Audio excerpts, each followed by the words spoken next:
आज हम करते हैं इलेक्ट्रिक फील्ड लाइंस। आप उसको लाइंस ऑफ फोर्स भी बोल सकते हो। ठीक है, अभी तक आपने इलेक्ट्रिक फील्ड में क्या क्या पढ़ लिया। इलेक्ट्रिक फील्ड में चार्ज की डायरेक्शन निकाल लिया आपने, प्लस क्यू चार्ज की निकाल ली, माइनस क्यू चार्ज की निकाली, intensity of electric field eight a point charge पढ़ लिया, उसकी वेक्टर फॉर्म्स पढ़ ली और प्रिंसिपल ऑफ सुपरपोजिशन पढ़ लिया। आज पढ़ते हैं हम इलेक्ट्रिक फील्ड लाइंस। ठीक है, उसमें आपने ये भी पढ़ लिया इंटेंसिटी ऑफ इलेक्ट्रिक फील्ड में एट ए पॉइंट चार्ज में आपने क्या लिया था, एक प्लस क्यू चार्ज लिया था। ठीक है, यहाँ पे आपने कोई भी पॉइंट लिया था पी। ठीक है, पी पॉइंट लिया था आपने यहाँ पे, यहाँ से यहाँ तक की डिस्टेंस आपने आर ली थी। आपको यहाँ पे क्या निकालना था, इलेक्ट्रिक फील्ड निकालनी थी। आपने यहाँ पे क्या किया, एक टेस्ट चार्ज लिया था। ठीक है, जो आपने इलेक्ट्रिक फील्ड निकाली वो कैसे निकाली थी, force on test charge upon test charge. वहाँ से आपकी जो इंटेंसिटी ऑफ इलेक्ट्रिक फील्ड निकली थी वो क्या निकली थी, के क्यू अपॉन आर स्क्वायर। ठीक है, आपने ये भी निकाल लिया कि प्लस क्यू चार्ज में जो इलेक्ट्रिक फील्ड की डायरेक्शन होती है वो क्या होती है, आउटवर्ड मतलब बाहर की तरफ होती हैं। और जो माइनस क्यू चार्ज होता है उसमें आपकी इलेक्ट्रिक फील्ड की डायरेक्शन क्या होती है, इनवर्ड। ठीक है, मतलब अंदर होती है। अब देखो इलेक्ट्रिक फील्ड लाइंस के बारे में किसने बताया था, सबसे पहले फैराडे ने क्या बताया था, इलेक्ट्रिक फील्ड लाइंस के बारे में बताया था। उन्होंने क्या दी थी, एक पिक्चर के द्वारा बनाया था इलेक्ट्रिक फील्ड लाइंस को। उन्होंने क्या किया था, एक प्लस क्यू चार्ज ले लिया, बाद में उन्होंने क्या किया, इन एरो से उसने क्या रिप्रेजेंट किया, इलेक्ट्रिक फील्ड लाइंस को। उन्होंने ये भी किया था, देखो जैसे जैसे हम दूर जाते जा रहे हैं वहाँ पे इन एरो की साइज क्या होती जा रही है, छोटी होती जा रही। वो क्यों होती जा रही, क्योंकि जो इलेक्ट्रिक फील्ड में आप इंटेंसिटी निकालते हो वो क्या आता है आपका, के क्यू अपॉन आर स्क्वायर आता है। ठीक है, वो इलेक्ट्रिक फील्ड होता है वो इन्वर्सली प्रोपोर्शनल होता है किसके, आर स्क्वायर के। तो जैसे जैसे हम दूर जाते जाएंगे तो हमारी इलेक्ट्रिक फील्ड क्या होती जाएगी, कम होती जाएगी। ठीक है, क्यों होती जाएगी, क्योंकि जो ई है वो इन्वर्सली प्रोपोर्शनल है किसके, 1/r स्क्वायर। ठीक है, लेंथ ऑफ एरो से इसने किसको रिप्रेजेंट किया था, इसने magnitude of the electric field को आप इससे रिप्रेजेंट करते हो ई से। आपको ये पता है कि प्लस क्यू चार्ज में जो आपकी इलेक्ट्रिक फील्ड की डायरेक्शन होती है वो क्या होती है, आउटवर्ड मतलब बाहर की तरफ होती है। इन्होंने क्या बताया था, एक पिक्चर के द्वारा इसकी इलेक्ट्रिक फील्ड की डायरेक्शन एरो को छोटा छोटा साइज करते करते बनाया था। फिर उन्होंने कुछ टाइम के बाद उन्होंने ये सोचा कि क्यों ना हम इन छोटे छोटे एरो को साइज क्या कर दें, बड़ा कर दें। तो बाद में उन्होंने क्या किया, एक प्लस क्यू चार्ज लिया, बाद में उन्होंने क्या किया, इन एरो का साइज क्या कर दिया, बड़ा कर दिया। जो प्लस क्यू चार्ज होता है जो उसकी इलेक्ट्रिक फील्ड की डायरेक्शन होती है वो क्या होती है, आउटवर्ड होती है। ठीक है, तो direction of field, magnitude of field वो किसके द्वारा होती है, बाई डेंसिटी ऑफ लाइंस। ठीक है, जो डायरेक्शन ऑफ जो आपकी फील्ड लाइंस और जो मैग्नीट्यूड बताता है वो किसके द्वारा बताता है, डेंसिटी ऑफ द लाइंस के बारे में बताता है। ठीक है, अब देखो आपको ये पता है कि पॉजिटिव चार्ज की फील्ड लाइंस क्या आती है, हमेशा रेडियली आउटवर्ड आती है। ठीक है, बट जो आपका नेगेटिव चार्ज होता है उसकी जो इलेक्ट्रिक फील्ड की डायरेक्शन आती है वो क्या आती है, रेडियली इनवर्ड आते हैं। ठीक है, अब देखो आपने क्या लिया था, एक माइनस क्यू चार्ज लिया था। ठीक है, उसमें आपने क्या निकाली इलेक्ट्रिक फील्ड की डायरेक्शन निकाली। उनमें क्या आई आपकी, रेडियली इनवर्ड मतलब अंदर जा रही थी इलेक्ट्रिक फील्ड की डायरेक्शन। तो नेगेटिव चार्ज की जो इलेक्ट्रिक फील्ड लाइंस होती हैं वो क्या आती हैं, इनवर्ड।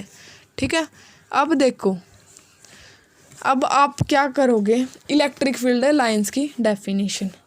ठीक है, अब आपको ये पता है कि इलेक्ट्रिक फील्ड किसी भी चार्ज के ऊपर आपको इलेक्ट्रिक फील्ड लाइन से निकालनी हो तो आप कैसे निकाल लोगे उस चार्ज के चारों तरफ, क्योंकि हर एक चार्ज अपने चारों तरफ क्या करता है, फील्ड जनरेट करता है। जहाँ पे भी आपको इलेक्ट्रिक फील्ड की डायरेक्शन निकालनी है वहाँ पे आप क्या कर लोगे, एक टेस्ट चार्ज को रख दोगे। टेस्ट चार्ज क्या होता है आपका, जो क्यू नोट होता है वो क्या होता है आपका टेस्ट चार्ज, वो क्या होता है, ऑलवेज पॉजिटिव। अब देखो अब करते हैं इलेक्ट्रिक फील्ड लाइंस की डेफिनेशन। जो इलेक्ट्रिक फील्ड लाइंस होता है वो क्या होता है, आर इमेजिनरी लाइंस। वो क्या होती हैं, इमेजिनरी लाइंस होती हैं। ठीक है, in a region of space time along which a free positive charge would move if allowed to do so। जो इलेक्ट्रिक फील्ड लाइंस होती हैं वो क्या होती हैं, एक इमेजिनरी लाइंस होती हैं। इमेजिनरी लाइंस मतलब ये इसका कोई प्रूफ वगैरह नहीं है, ये क्या है अपनी एक मनगढ़ंत कहानी होती है, ठीक है। मतलब किसी भी साइंटिस्ट ने क्या किया, अपने खुद के हिसाब से क्या कर दी, इन इलेक्ट्रिक फील्ड की डायरेक्शन बना दी, ठीक है, बना दी। और उन्होंने उसके बारे में समझा दिया कि जहाँ पे भी आपको इलेक्ट्रिक फील्ड की डायरेक्शन निकालनी है वहाँ पे आप क्या करोगे, एक टेस्ट चार्ज रख दोगे, और जो हर एक चार्ज होता है वो अपने चारों तरफ क्या करता है, फील्ड जनरेट करता है। तो जहाँ पे भी आपको इलेक्ट्रिक फील्ड की डायरेक्शन निकालनी है वहाँ पे आप क्या कर देते हो, एक टेस्ट चार्ज रख के उसकी डायरेक्शन निकाल देते हो। अब देखो पॉइंट्स, या फिर आप इसको ये भी बोल सकते हो कि properties of electric field lines. Field lines originates from positive charge and terminates at negative charge. जो आपकी फील्ड लाइंस होती हैं वो स्टार्ट किससे होती हैं, पॉजिटिव चार्ज से, और जो टर्मिनेट्स होती हैं वो कहाँ पे होती हैं, नेगेटिव चार्ज। फॉर एग्जांपल है आपके पास ये प्लस चार्ज है, ये आपके पास माइनस चार्ज है, ठीक है। अब देखो यहाँ से यहाँ तक आपको क्या निकालनी है, फील्ड की डायरेक्शन निकालनी है। तो देखो पॉजिटिव चार्ज में जो इलेक्ट्रिक फील्ड की डायरेक्शन आती है वो क्या आती है, बाहर की तरफ, मतलब आउटवर्ड। जो नेगेटिव चार्ज में आती हैं वो क्या आती हैं, आपकी अंदर जाती हुई, ठीक है। और जो पॉजिटिव से नेगेटिव निकालोगे तो आप क्या आएगी, ऐसे आएगी डायरेक्शन, क्योंकि पॉजिटिव से तो ये क्या आती हैं बाहर, और जो नेगेटिव उसको क्या करता है, अट्रैक्ट करता है। तो जो आपकी इलेक्ट्रिक फील्ड लाइंस होती हैं वो स्टार्ट होती हैं पॉजिटिव चार्ज से, और एंडिंग कहाँ पे होता है उसका, नेगेटिव चार्ज पे। They do not have close loop. ये क्या नहीं बनाती, एक क्लोज कंटिन्यूस लूप नहीं बनाती, क्योंकि आपकी जो क्लोज कंटिन्यूस लूप होती है वो क्या होती है, जिस पॉइंट से चले उसी पॉइंट पे क्या आ जाए वो वापस। लेकिन जो देखो ये पॉजिटिव चार्ज से चलती है और नेगेटिव चार्ज पे क्या होती है, ख़त्म होती है। ये पॉजिटिव से नेगेटिव चार्ज की तरफ तो चली जाती हैं, लेकिन वापस ये नेगेटिव से पॉजिटिव की तरफ नहीं आती। जो थर्ड वाली प्रॉपर्टीज होती है वो क्या आती है, they do not terminates in space. They do not terminates in space मतलब ये स्पेस में कभी ख़त्म नहीं होती। मतलब इनकी साइज़ क्या होती जाती है, स्मॉल होती जाती है, लेकिन ये ख़त्म नहीं होती है। ये इन्फिनिटी एक ऐसा पॉइंट होता है जहाँ पे जाके ख़त्म होती है। अब देखो जो फोर्थ वाली प्रॉपर्टीज आती है वो क्या आती है, the number of field lines are subjective, person to person क्या करती हैं, ये डिपेंड करती है। The number of field lines are subjective, ठीक है, ये पर्सन टू पर्सन क्या करती है, डिपेंड करती है। But density of field lines is objective, लेकिन जो डेंसिटी होती है वो पर्सन टू पर्सन डिपेंड नहीं करती। अब देखो आपको प्लस क्यू चार्ज की आपको क्या निकालनी है, इलेक्ट्रिक फील्ड की डायरेक्शन निकालनी है। आप क्या करोगे, जो प्लस क्यू चार्ज होता है वो क्या करता है, अपने चारों तरफ फील्ड जनरेट करता है। अब देखो फॉर एग्जांपल आप इसको ऐसे समझ लीजिएगा, आपके एक फ्रेंड ने बोला कि प्लस क्यू चार्ज अपने चारों तरफ 4 फील्ड जनरेट करता है, और आपके एक फ्रेंड ने ये बोला कि प्लस क्यू चार्ज है वो 8 फील्ड जनरेट करता है। तो आप ये बोलोगे ये कि कौन से की बात सही है, इन दोनों की बात सही है। क्यों है, क्योंकि the number of electric field lines are subjective. जो आपकी इलेक्ट्रिक फील्ड लाइंस होती है वो क्या होते हैं, subjective. But density of field line, जो डेंसिटी होती है फील्ड लाइंस की वो क्या होती है, ऑब्जेक्टिव। अब देखो जो फिफ्थ वाली प्रॉपर्टी आती है वो क्या आती है आपके पास, the number of field lines forms, the number of field lines forms या फिर to a change, the number of field line form to a change, the number of field lines form to change is directly proportional to the magnitude of charge. Form का मतलब होता है ये positive charge से क्या निकलती है, बाहर निकलती है, और नेगेटिव चार्ज के अंदर जाती है। पॉजिटिव चार्ज में इसकी डायरेक्शन क्या होती है, आउटवर्ड होती है, बट जो नेगेटिव चार्ज होता है उसमें इसकी डायरेक्शन क्या होती है, इलेक्ट्रिक फील्ड लाइन की इनवर्ड होती है, ठीक है। अब जो सिक्स्थ वाली प्रॉपर्टी आती है वो क्या आती है, the field lines are symmetric about the line joining of the two charge. Field lines होती है वो क्या होती है, सिमेट्रिक होती है लाइन ज्वाइनिंग टू चार्जेस में। जो सेवंथ वाली प्रॉपर्टी आती है वो क्या आती है, the density of field lines gives magnitude of the field. तो जो डेंसिटी होती है फील्ड लाइंस की वो gives magnitude of the field. अब देखो जो एट्थ वाली प्रॉपर्टी आती है वो आपके पास क्या आती है, the field lines are perpendicular to the surface of a charge. जो आपका फील्ड लाइंस होता है वो परपेंडिकुलर होता है सरफेस ऑफ द चार्ज, मतलब ये 90 डिग्री का जो एंगल होता है वो बनाते हैं। The tangent draw of a field lines gives the direction of the electric field lines. जो आप टेंजेंट ड्रॉ करते हो वो आपको किसकी डायरेक्शन बताता है? Direction of the electric field lines.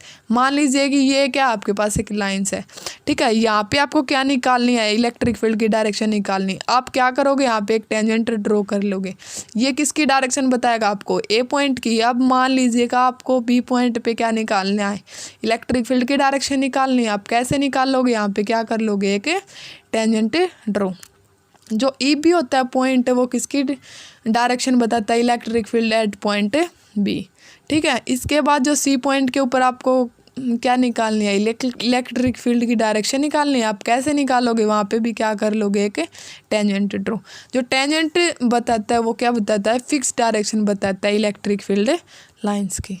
अब देखो इसमें एक ये वाली भी प्रॉपर्टी होती है, two electric field lines can never intercept each other, कि दो इलेक्ट्रिक फील्ड लाइंस कभी भी इंटरसेप्ट नहीं करती। अब मान लीजिए आपके पास ये दो इलेक्ट्रिक फील्ड लाइंस हैं, ठीक है। आपको यहाँ पे डायरेक्शन निकालनी है, सेकंड वाली लाइन पे भी और फर्स्ट वाली लाइन पे भी। आप कैसे निकालोगे? आपको देखो फर्स्ट वाली लाइन पे इलेक्ट्रिक फील्ड की डायरेक्शन निकालनी है। आप क्या करोगे? एक टेंजेंट ड्रॉ कर लोगे, ठीक है। इवन उसकी क्या हो जाएगी? इलेक्ट्रिक फील्ड की डायरेक्शन। अब देखो आपको सेकंड वाले पॉइंट पे भी क्या निकालनी है? इलेक्ट्रिक फील्ड की डायरेक्शन। आप वहाँ पे भी क्या कर लोगे? जहाँ पे इंटरसेप्ट हो, मतलब थोड़ा सा भी इंटरसेप्ट हो रही है, वहाँ से आप क्या कर लोगे? एक फील्ड टेंजेंट ड्रॉ कर लोगे। जो E2 आएगा वो किसकी डायरेक्शन बताएगा? जो आपका इलेक्ट्रिक फील्ड एट पॉइंट 2 की डायरेक्शन बताएगा। ये कभी भी इंटरसेप्ट इसलिए नहीं करती because if they do so then at a point of intersection there will be two tangent have hence two direction of a electric field. अगर आप क्या करोगे? फर्स्ट वाले पॉइंट पे भी टेंजेंट ड्रॉ करोगे और सेकंड वाले भी पॉइंट पे टेंजेंट ड्रॉ करोगे, तो आपकी टू टेंजेंट आपकी क्या बताएंगे? टू डायरेक्शन, मतलब दो ही डायरेक्शन बताएंगे। तो ये इम्पॉसिबल होता, ये कभी भी पॉसिबल नहीं होता। ये कभी भी एक दूसरे को काट नहीं सकती, ठीक है। तो दो टेंजेंट आपकी क्या बताएंगे? दो डायरेक्शन